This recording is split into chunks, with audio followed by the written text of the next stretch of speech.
বন্ধুসকল চেষ্ট প্ৰেছৰ বাৰেৰে আপোনালোকে শোল্ডাৰ প্ৰেছ মাৰে নেকি নাইবা এনেকে বাৰ এটা লৈ আপোনালোকে শোল্ডাৰ প্ৰেছ মাৰে নেকি যদি মাৰে ইয়াতে আপোনাৰ সামান্য এটা ভুল হৈ থাকিব পাৰে যাৰ কাৰণে আপোনাৰ শোল্ডাৰটো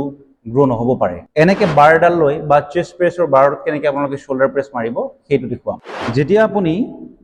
চেষ্টৰ বাৰত শোল্ডাৰ ওয়াৰ্কআউট কৰিব তেতিয়া চাব আপোনাৰ শোল্ডাৰতকে অলপমান বহলকে আপুনি বাৰত ধৰি ল'ব আৰু যেটো গ্ৰিপ হয় এই গ্ৰিপটো আপুনি বহুত কঠিনকে ধৰিব যাতে আপোনাৰ হাতখন এৰপা ওলাই না যায় এনেকে যেতিয়া মই ম্যাক্সিমাম মানুহ দেখিছো শোল্ডাৰটো যেতিয়া মাৰিব এটা বহি পেলাই এনেকে দাঙি উঠায় এনেকে দাঙি উঠাব এনেকে দাঙি উঠিলে ইনজুৰি হ'ব পাৰে গতিকে এটা মই প্ৰপাৰ ফৰ্ম দি আছো আপোনালোকক গ্ৰিপটো লৈ পেলাই ওপৰত প্ৰেছাৰ দি পেলাই বাৰটো লৈ ল'ব তাৰ পিছত আপুনি বহি ল'ব বহি লৈ একেবাৰে দাঙি উঠাব এনেকে আৰু এনেকে প্ৰপাৰ ফৰ্মত শোল্ডাৰ ওয়াৰ্কআউট কৰিব যেতিয়া চাব ওয়াৰ্কআউট কৰাৰ সময়ত আপোনাৰ হাতখন যাতে আপোনাৰ মূৰৰ ওপৰলৈকে এনেকে উঠি না যায় আপুনি হালকা সা বেন্ড হৈ পেলাই এনেকে উঠাব আপুনি যাতে বেন্ড হৈ থাকে মানুহটো সিধা নহব এনেকে মূৰৰ ওপৰত নিদিব এনেকে সিধা উঠাব